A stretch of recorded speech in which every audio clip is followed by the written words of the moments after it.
الحمد للہ رب العالمین والعاقبۃ للمتقین والصلاة والسلام علی سید الانبیاء والمرسلین وعلی آلہ واصحابہ اجمعین اما بعد اعوذ باللہ من الشیطان الرجیم بسم اللہ الرحمن الرحیم یا ایہا الذین آمنوا اتقوا اللہ وکونوا مع الصادقین قال اللہ تبارک و تعالی فی القرآن المجید والفرقان الحمید اہدنا الصراط المستقیم صراط الذین انعمت علیہم صدق اللہ العظیم وصدق رسولہ النبی الکریم الامین ان اللہ وملائکتہ یصلون علی النبی یا ایہا الذین آمنوا صلوا علیہ وسلموا تسلیما الصلاۃ والسلام علیک یا سیدی یا رسول اللہ وعلی آلک واصحابک یا سیدی یا حبیب اللہ۔ سارے حضرات درود شریف پڑھیے، سارے پڑھیے۔ الصلاۃ والسلام علیک یا رسول اللہ وعلی آلک واصحابک یا حبیب اللہ۔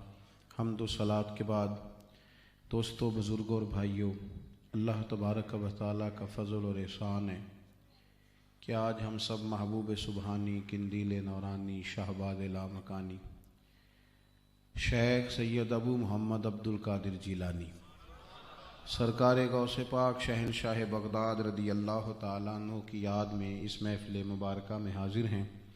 اللہ تعالیٰ ہماری حاضریوں کو قبولیت کا درجہ عطا فرمائے، ہمیں حضرت غوث اعظم رضی اللہ تعالیٰ عنہ کے فیض سے فیض یاب فرمائے۔ اللہ تبارک و تعالیٰ نے قرآن مجید میں ہمیں یہ حکم دیا ہے کہ ہم اس کے اللہ کے نیک بندوں کے رستوں کو اختیار کریں۔ یا ایھا الذین آمنوا اتقوا اللہ وکونوا مع الصادقین، اے ایمان والو اللہ سے ڈرو، سچوں کے ساتھ رہو۔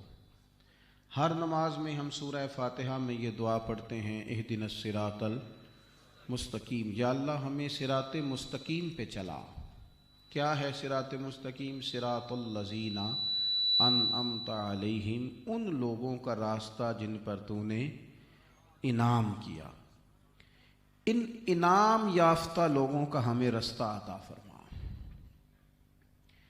جب ہم ہر نماز میں اللہ کی بارگاہ میں یہ التجا کر رہے ہیں کہ مالک وہ رستہ، وہ منزلیں ہمیں نصیب فرما جن پہ تیرے نیک بندے تھے، پھر ہمیں تھوڑی سی توجہ بھی کرنی چاہیے کہ آخر وہ نیک بندے کہتے کیا تھے، اپنی کامیابی کے بعد وہ نتیجہ کیا دیتے تھے۔ انہوں نے اپنی اتنی محنت شاقہ اور جہد مسلسل کے بعد جو ہمیں باتیں ارشاد فرمائیں، وہ ہمارے لیے کتنی زیادہ ضروری ہوں گی۔ اور قرآن مجید نے ان بندوں کی نشاندہی بھی کی، فرمایا انعم اللہ علیہم من النبیین والصدیقین والشہداء والصالحین۔ یہ انعام یافتہ بندے نبی ہیں، صدیق ہیں، شہید ہیں اور صالحین ہیں۔ وحسن اولئک رفیقا، اللہ فرماتا ہے یہ بڑے بہتر دوست ہیں، ان سے دوستیاں کرو، ان کی دوستیاں بڑی بہترین ہیں، اعلیٰ معیار کے دوست ہیں یہ لوگ۔ عزیز دوستو، ہمیں غور کرنی چاہیے۔ اصل میں نا جو شخصیت ہوتی ہے نا، اس شخصیت سے جو الفاظ پھوٹتے ہیں اور جو جملے ما فی الضمیر بن کر زبان پہ آتے ہیں، وہ جملے بڑے قیمتی ہوتے ہیں۔ کسی درویش نے کہا تھا کہ پیغمبر کی باتیں بھی پیغمبر ہوتی ہیں، ان کی باتوں کا جو وزن ہوتا ہے وہ بھی بڑا قیمتی ہوتا ہے۔ ہمارے ہاں یہ ہوتا ہے کہ بعض لوگ محبت میں، وارفتگی میں تو بڑی دور تک جاتے ہیں، تعلیمات کی جانب توجہ نہیں کرتے۔ مثال دینی پڑے گی، مثالیں سمجھانے کے لیے ہوتی ہیں۔ حضرت عیسیٰ علیہ السلام کو ماننے والے اتنی دور نکل گئے کہ خدا کا بیٹا ہی مان لیا، معاذ اللہ استغفر اللہ۔ لیکن جو وہ فرماتے تھے وہ تو چھوٹ گیا نا ان کے ہاتھ سے۔ وہ تو ہمیشہ کہتے رہے کہ لا الہ الا اللہ، اللہ کے سوا کوئی معبود نہیں ہے۔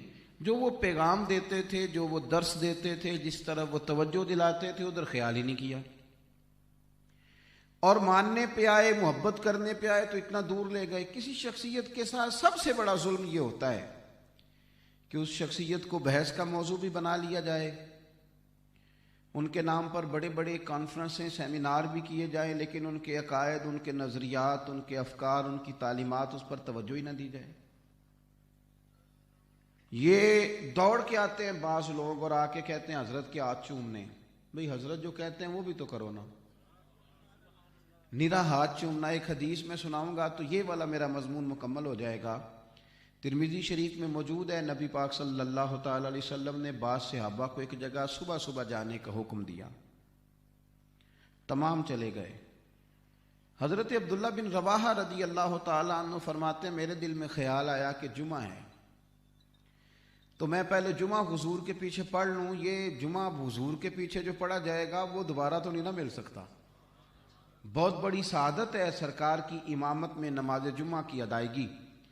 تو میں اس ارادے سے روک گیا کہ جمعہ حضور کے پیچھے پڑھ لیتا ہوں، سعادت مل جائے گی اور پھر میں چلا جاؤں گا۔ باقی سارے سویرے سویرے چلے گئے۔ فرماتے ہیں جمعے کی نماز حضور کے پیچھے پڑھی، سرکار نے مجھے دیکھا اور دیکھ کے فرمایا میں نے تو تمہیں صبح وہاں بھیجا تھا۔ یا رسول اللہ، ابھی ان کا ذوق ہے نا، محبت یہ ہے کہ پیچھے پڑھتا ہوں جمعہ۔ تو کہتے ہیں حضور علیہ السلام نے فرمایا تمہیں تو بھیجا تھا۔ یا رسول اللہ، میرے دل میں خیال آیا کہ جو جمعہ آپ کے پیچھے رہ گیا وہ تو رہ ہی گیا، تو یہاں نہ پڑھ لوں۔ پتہ ہے حضور نے کیا فرمایا؟ فرمایا اگر تم میری بات مان کے صبح وہاں جاتے نا، تمہیں ساری زمین صدقہ کرنے سے اللہ زیادہ ثواب عطا کرتا۔ ذوق وہ جو شریعت کے دائرے میں ہو، محبت کریں پر تعلیمات کا بھی تو خیال کریں نا بھائی۔ اعلیٰ حضرت بریلوی کیا فرماتے ہیں؟ وہ جو نہ تھے تو کچھ نہ تھا، وہ جو نہ ہو تو کچھ نہ ہو، جان ہے وہ جہان کی، جان ہے تو جہان ہے۔ لیکن ساتھ اور بھی ایک بات کرتے ہیں، کہتے ہیں پیش نظر ہے وہ نو بہار اور سجدے کو دل ہے بے قرار، پر روکیے سر کو روکیے، یہی تو امتحان ہے۔ ذوق تو کہہ رہا ہے یہ کام کریں، پر کرنا وہ ہے جس کا حضور نے ہمیں پابند کر دیا ہے، اس سے آگے پیچھے ہو سکتے نہیں۔ ایک شاعر نے کہا تھا کہ جب تیرا حکم ملا ترک محبت کر دی، انہوں نے کہا نہیں کرنی، تو ہم نے کہا چلو پھر نہیں کرنی۔ جب تیرا حکم ملا ترک محبت کر دی، دل مگر اس قدر دھڑکا کہ قیامت کر دی۔ اور اب تو دشمن کی اداؤں پہ بھی پیار آتا ہے، تیری الفت نے محبت میری عادت ہی کر دی، تو نفرت کی ہی نہیں جاتی ہم سے۔ تو بات مانیں، تعلیمات پر عمل کریں۔ ہمارے بزرگ کیا فرماتے ہیں، ہمارے بزرگوں کا ہمارے بارے میں کیا مشورہ ہے، وہ مشورہ قبول کریں۔ حضرت غوث پاک رضی اللہ تعالی عنہ اولیاء اللہ میں اتنا بڑا مقام رکھتے ہیں، اتنا بڑا کہ غوث اعظم درمیان اولیاء چو محمد درمیان انبیاء۔ حضرت غوث پاک رضی اللہ تعالی عنہ کا ولیوں میں وہی مقام ہے جو مدینے والے محبوب کا نبیوں میں مقام ہے۔ تو اب دیکھنا تو یہ ہے کہ وہ شخصیت ہمیں کیا مشورہ دیتی ہے، ان کا ہمارے بارے میں کیا کہنا ہے۔ تو چند ایک ارشادات آج میرے خیال میں آیا کہ میں حضرت غوث اعظم کے آپ کے سامنے رکھوں۔ حضرت غوث پاک رضی اللہ تعالیٰ عنہ فرماتے مخلص ہو جاؤ، جو کرو اللہ کی رضا کے لیے کرو۔ حضور مخلص بندے کی علامت کیا ہے؟ تو آپ فرماتے ہیں اس کی علامت یہ ہے کہ وہ مخلوق کی تعریف اور تنقید سے بے نیاز ہو جائے، مجھے چھوڑ دے کہ بندے میری تعریف کر رہے ہیں کہ میرے اوپر تنقید کر رہے ہیں، اس سے اوپر اٹھ جائے۔ کرے کیا؟ بندے تعریف کرتے ہیں، یہ تنقید کرتے ہیں، یہ مزاج نہ بنائے، بس یہ دیکھے کہ میں جو کر رہا ہوں اس سے میرا رب راضی ہے کہ نہیں۔ مخلوق کی مدح و ذم سے اوپر نکل جائے۔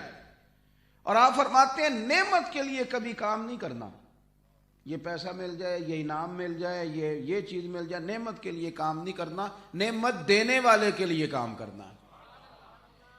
تم اس طرح سفر کرو جو نعمت۔ اور یہ بڑا باریک نقطہ غوث پاک نے ہمیں ارشاد فرمایا ہے۔ محمود غزنوی نے نا یوں دروازے کھول دیے سارے خزانوں کے اور کہنے لگا کہ جو جس پہ ہاتھ رکھے گا وہ شے اسی کی۔ کسی نے ہیرے پہ ہاتھ رکھا، جواہرات پہ رکھا، نوٹوں کے تھیلے پہ رکھا، کسی نے کہیں رکھا۔ ایاز نے پیچھے سے اٹھ کے محمود کے کندھے پہ ہاتھ رکھا۔ تو محمود کہنے لگے یہ کیا بات ہوئی؟ کہنے لگے اپنے وعدے پہ پکے ہونا، جو شاید جس پہ ہاتھ رکھے وہ اسی کی ہو جائے گی۔ تو بس پھر میں نے بھی جہاں جو چیز مجھے چاہیے تھی، محمود کہنے لگے تو سیانا نکلا ہے، باقیوں نے خزانے چاہے ہیں، تو نے خزانے والا چاہا ہے۔ تو حضرت غوث پاک فرماتے ہیں کہ نعمت کے پیچھے بھاگنے سے بہتر ہے نعمت والے کی طرف دیکھ۔ اگر خلاق عالم راضی ہو گیا تو وَيَرْزُقْهُ مِنْ حَيْثُ لَا يَحْتَسِبُ، وہ تو وہاں سے دے دے گا کہ تیرا کبھی گمان بھی نہیں گیا ہوگا۔ ہم نا دینی لوگوں سے بھی گزارش کروں گا، لوگ شاباش دیں تو بندے کام اور کرتے ہیں، لوگ تھوڑی تنقید کر دیں تو بندے رک جاتے ہیں۔ یہ تو نہ کریں میرے بھائی۔ مخلوق کی مدح و ذم میں کیا رکھا ہے؟ بڑے سارے لوگ ہیں جن کو لوگوں نے کوئی بہت بڑا ولی اللہ نہیں جانا۔ میں اکثر کہتا ہوں کہ نبیوں کے ساتھ بڑی بڑی فوجیں نہیں چلیں، 4 5 لوگوں نے کلمہ پڑھا پر نبی کامیاب ہو کے گئے، اس لیے کہ جو ڈیوٹی وہ کرنے آئے تھے وہ ڈیوٹی انہوں نے پوری دی۔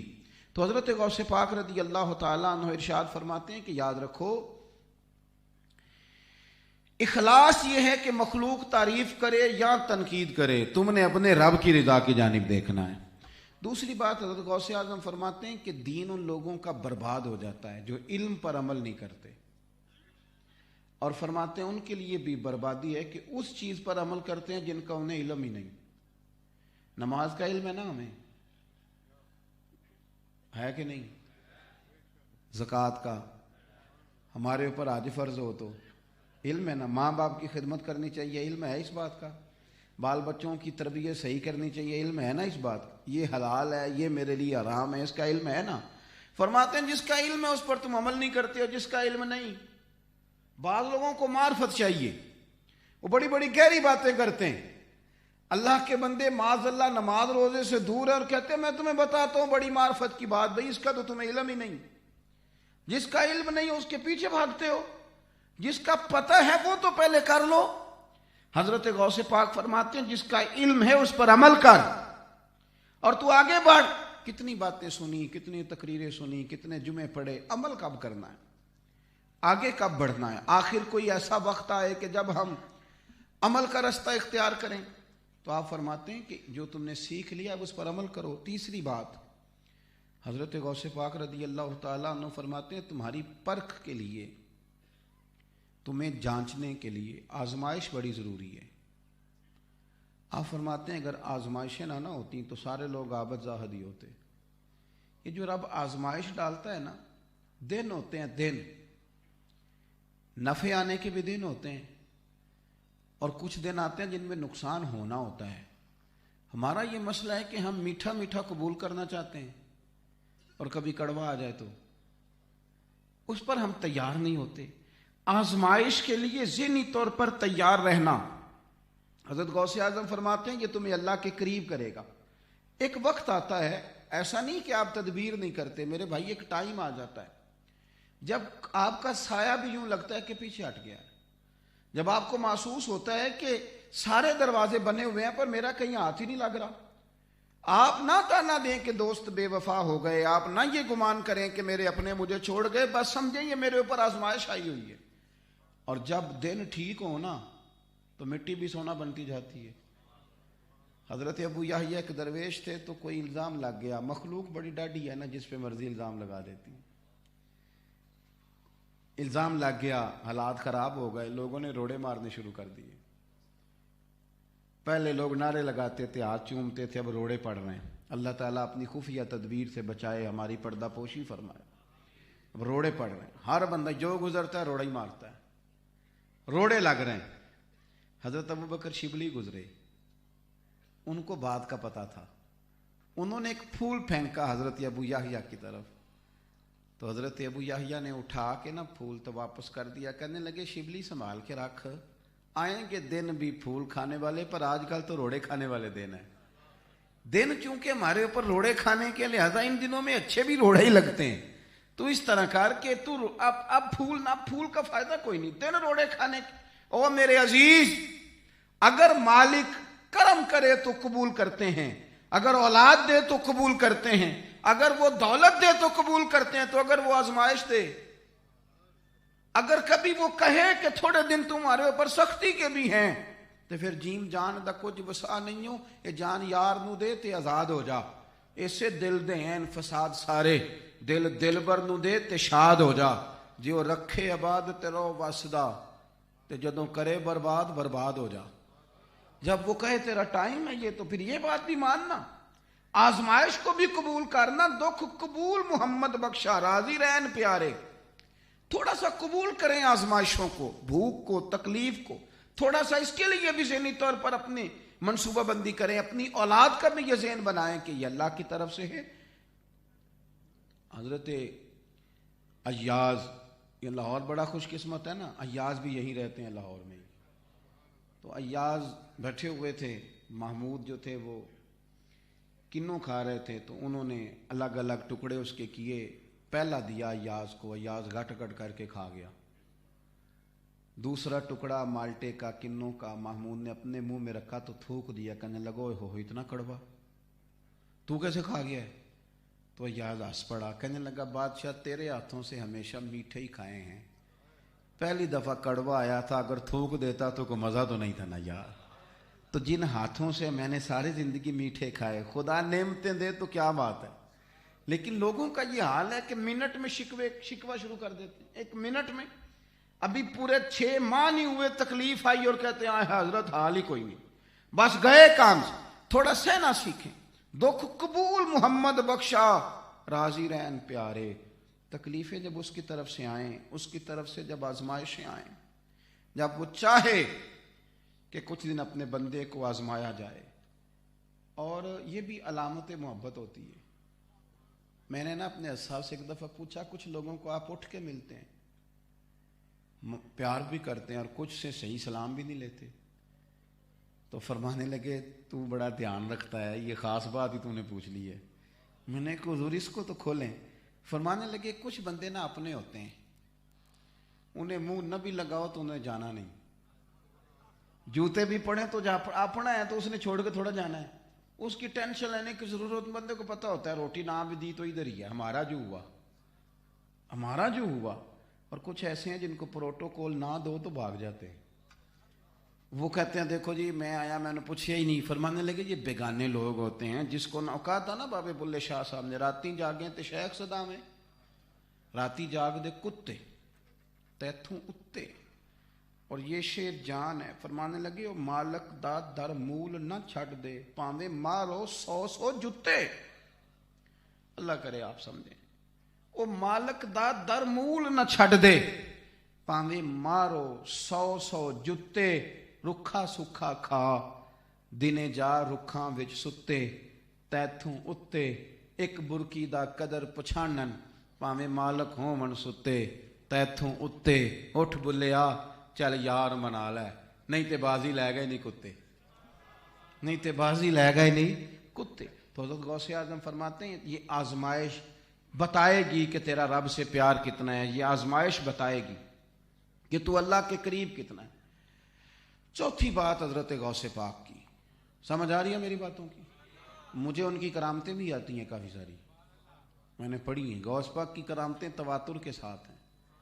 مجھے حضرت غوث اعظم کے بارے میں کس کس بزرگ نے کیا کہا وہ بھی آتا ہے, اعلیٰ حضرت نے جو اشعار لکھے وہ بھی آتے ہیں. حضرت سلطان باؤ نے جو کہا نا شہر بغداد دے ٹکڑے منگ ساں تے کر ساں میرا میرا, مجھے آتے ہیں. لیکن میں یہ چاہتا ہوں کہ جو وہ ہم سے چاہتے تھے اس پر کیوں نہ بات کی جائے, جو چاہتے تھے کہ لوگ اس طرح کے بنے اس پر کیوں نہ کلام کیا جائے, ان کی چاہت کو کیوں نہ دیکھا جائے. تھوڑی دیر کے لیے ایسی باتیں کرنا جن میں کانوں کا لطف زیادہ ہو وہ تو اپنی جگہ پہ, لیکن ان کی تعلیمات, ان کے افکار, میں جو بات کرنے لگا ہوں اسے دل کے کانوں سے سننا. حضرت غوث پاک فرماتے ہیں میں نے 40 سال دین پڑھایا ہے, 40 سال ریسرچ کی ہے, تحقیق کی ہے, 40 سال. لیکن آپ فرماتے ہیں میں نے بڑے بڑے نیک اعمال دیکھے, بڑے عمل ہیں جو اللہ کے قریب لے جاتے ہیں, پر میں نے دیکھا ہے بھوکوں کو روٹی کھلانے سے زیادہ کوئی عمل ایسا نہیں جس سے رب جلدی راضی ہوتا ہو. کھانا کھلاؤ, دنیا آوے کھا کھا جاوے راضی ہووے بلا, کھانا کھلاؤ لوگوں کو کھانا. غوث اعظم فرماتے ہیں 40 سال کی ریسرچ کا نچوڑ ہے کہ تیرے دروازے سے کوئی بھوکا نہ جائے. یہی ہے ذوق عبادت کی انتہا ساغر, او غم حیات کے ماروں کا احترام کرو، غم حیات کے ماروں کا۔ چلیں یہ تو ساغر ہے نا، تو اقبال تو کہتے ہیں خدا کے بندے تو ہیں ہزاروں، بنوں میں پھرتے ہیں مارے مارے، میں تو اس کا بندہ بنوں گا جس کو خدا کے بندوں سے پیار ہوگا۔ حضرت غوث پاک فرماتے ہیں بھوکوں کو، میرے نبی پاک علیہ السلام نے فرمایا، اور یارو سننا، میں آپ سے عرض کروں، کچھ لوگ ایسے ہیں، کچھ لوگ، میں گھر میں بیٹھا تھا، کسی دعوت پہ گیا ہوا تھا، تو باورچی خانہ بالکل کونے میں تھا، میرے اپنے عزیز تھے، قریبی تعلق تھا، تو وہ ان کی کام والی کہنے لگی کہ یہ آپ نے جو چیزیں تلنی تھیں وہ تل لی ہیں، تو یہ گھی کا کیا کرنا ہے؟ تو گھر والوں نے کہا کہ اس کو آپ پھینک دیں، تو کہنے لگی اگر آپ اجازت دیں تو میں لے نہ جاؤں اسے۔ میں اندر کھانا کھا رہا تھا تو میرا تو لقمہ گر گیا، میں نے اس شخص کو آواز دی، میں نے کہا کہ مہربانی کرو اس کی تنخواہ ڈبل کر دو، اللہ تمہیں اور دے گا۔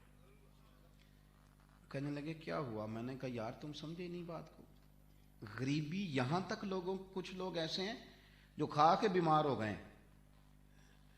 ان کو معدے کے ڈاکٹر کی ضرورت ہے، اور کچھ ایسے ہیں جن کے بچے بوٹیوں سے لڑائی کر رہے ہیں کہ ابا گوشت کھانا ہے، کچھ لوگ ایسے ہیں جن کی گلی میں کوئی چیز بیچنے والا آ جائے تو اماں باہر جا کہتی ہے بھائیا غصہ نہ کری، ذرا بند کر لے ٹیپ، میرے بچوں نے سن لیا تو پیسے کوئی نہیں۔ کھلونوں کی دکانوں کی طرف سے آپ کیوں گزرے؟ یہ بچے کی ضد ہے، یہ سمجھوتا نہیں کرتی۔ میں نے یہ انداز دیکھیں، میں نے اپنے گھر میں، اپنے محلے میں یہ رنگ دیکھیں، غریب کا بھلا کرنا۔ یہ بندہ امیر ہو جاتا ہے، وہ امیروں میں اٹھتا بیٹھتا ہے، اسے کوئی درد نہیں رہتا، وہ کہتا ٹھیک ہے کدھر ہے غربت۔ کیسے فیکٹری کا مالک آپ کو بتائے گا کہ گھر میں گھی کا مسئلہ ہے؟ وہ اس کا یہ مسئلہ ہی نہیں، اس کا مسئلہ پیٹرول ہے، اس کا مسئلہ درام، یہ جو ڈیوٹی لگ گئی آنے جانے پہ، یہ اس کا مسئلہ، اس کا مسئلہ چینی نہیں ہے۔ چینی تو اس باپ کا مسئلہ ہے جو رات کو یہ پوچھ کے چائے پیتا ہے کہ اگر تو بچوں کے صبح دودھ کے لیے چینی ہے تو چائے بنا دو ورنہ رہنے دو، اس کا مسئلہ ہے چینی۔ امیروں کا کہاں مسئلہ ہے؟ گندم امیر شہر کی ہوتی رہی خراب، اور بچی کسی فقیر کی فاقے سے مر گئی۔ میرے غوث پاک فرماتے ہیں بھوکے کو روٹی کھلا، میں نے 40 سال تحقیق کی ہے، اور میرے نبی کریم علیہ السلام فرماتے ہیں جس نے بھوکے کو روٹی کھلائی ہوگی نا، اللہ اس غریب سے کہے گا جس نے تجھے روٹی کھلائی تھی اس کا ہاتھ پکڑ کے جنت میں لے جا۔ جس نے پانی پلایا ہوگا اسے کہا جائے گا اس کا ہاتھ پکڑ اور لے جا۔ حضرت غوث پاک کا پتہ ذوق کیا تھا؟ جیب میں پیسے، ایک تو تھی اپنا لنگر خانہ بنوایا ہوا تھا حضرت غوث اعظم، اس میں تو مستقل روٹیاں لگتی رہتی تھی، کھانے چلتے رہتے تھے، دنیا آوے تے کھا کھا جاوے تے راضی ہووے بلا، وہ تو کام چل ہی رہا تھا۔ ایک میرے پیر کا، میرے غوث پاک کا یہ طریقہ تھا کہ جیب میں پیسے ڈال کے نا تو میرے مرشد ہوٹلوں پہ جاتے، نان بائی کی دکان پہ جاتے، اس کو کونے میں بلا کے کہنے لگا یہ 100 دینار رکھ لے، کوئی ماڑا آ جائے نا تو عبد القادر کے نام کی روٹی کھلا دینا، پیسے رکھ لینا، کوئی غریب آ جائے نا اسے رسوا نہ کرنا، اسے غوث پاک کے نام کا لنگر کھلانا۔ 100 گھر تھا مدینے میں،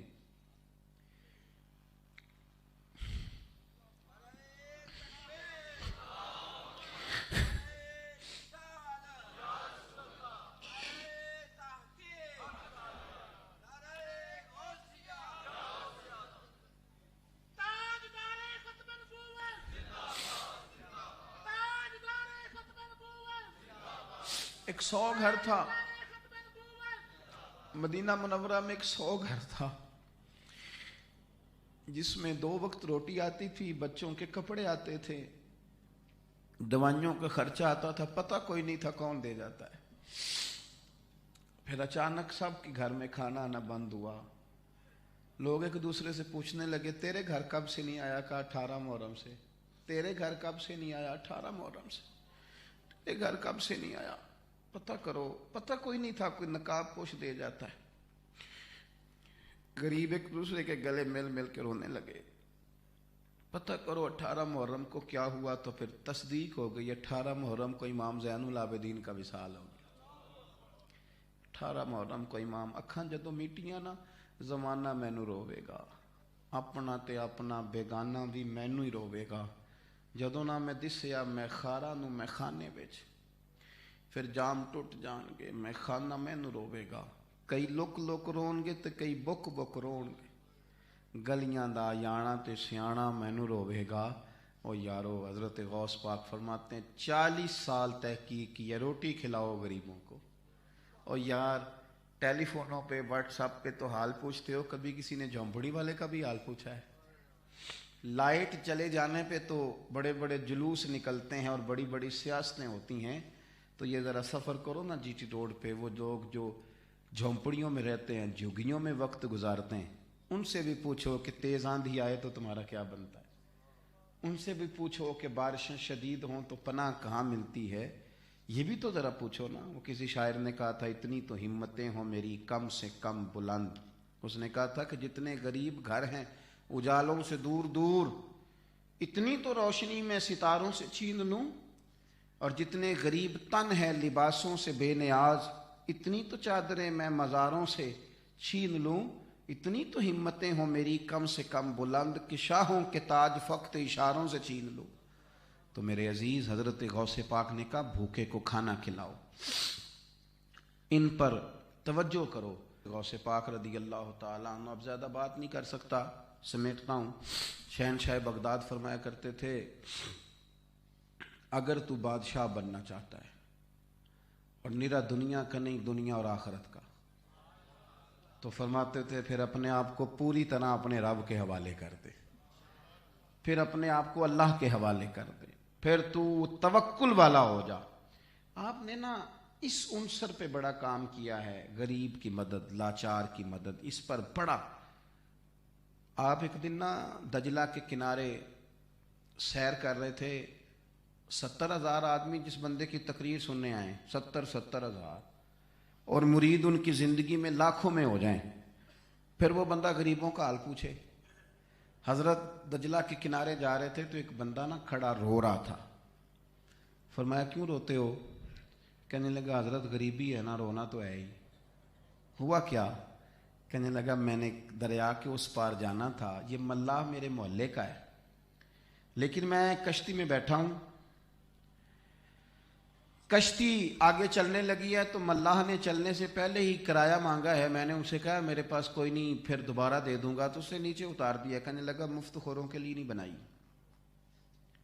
بنائی مفت خوروں کے لیے، اتر جاؤ۔ تو حضور، ایک تو غریبی اور پھر رسوائی، حضرت غوث پاک نے نری دعا نہیں دی، نرا تعویذ نہیں دیا، پیر کروڑوں روپے کے نذرانے لے کے اور وہ بڑے بڑے عمارتیں تو تعمیر کریں، لیکن انہیں یہ پتہ ہی نہ ہو کہ حضرت غوث پاک تو فرماتے ہیں نذرانہ ہے ہی یہ کہ ہم امیر سے لیتے ہیں اور غریب کو دے دیتے ہیں۔ نذرانہ تو معنی یہ رکھتا ہے کہ اس سے ہم غرباء اور مساکین کی مدد کرتے ہیں۔ حضرت غوث پاک رضی اللہ تعالیٰ عنہ نرا تعویذ اور دعا نہیں دی، گھر تشریف لے گئے، 100 دینار لائے، اتنی دیر میں ملا واپس آ گیا تھا، اس کو 100 دینار دے کے کہنے لگے آج کے بعد کوئی غریب بیٹھ جائے تو اسے رسوا کر کے اتارنا نہ، بلکہ عبد القادر کے کرائے پہ سفر کرا دینا۔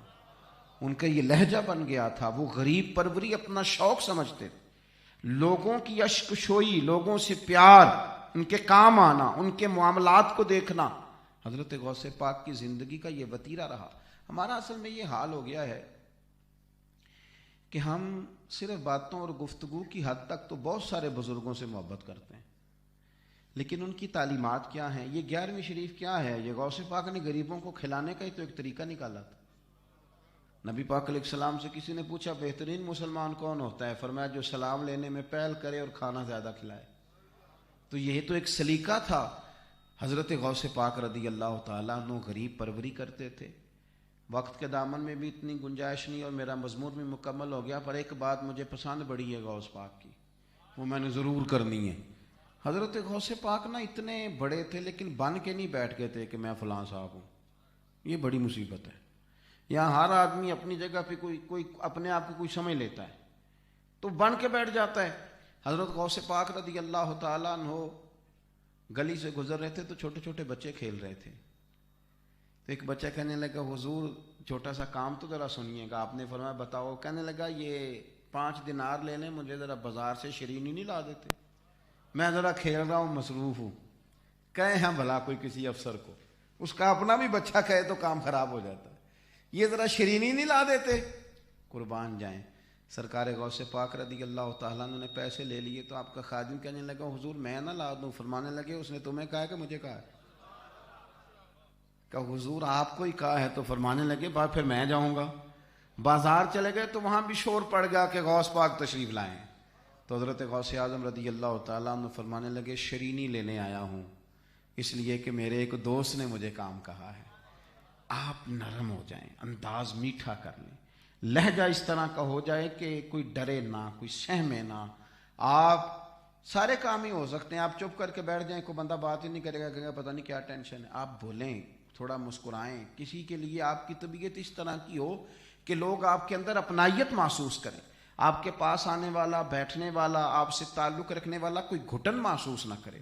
یہ سارے کام ہو سکتے ہیں. مجھے پتہ ہے بندہ بڑا روب والا بھی بن کے بیٹھ سکتا ہے, سب ہو جاتا ہے. لیکن حضور کا طریقہ کیا ہے؟ کریم محبوب جس سے بھی ملتے تھے مسکرا کے ہی ملتے تھے. یہ حسن لہجے کا یہ رسول پاک کی ہمیں عطا ہے. اللہ تعالی ہمیں حضرت غوث پاک کے طریقوں پر چلنے کی توفیق عطا فرمائے.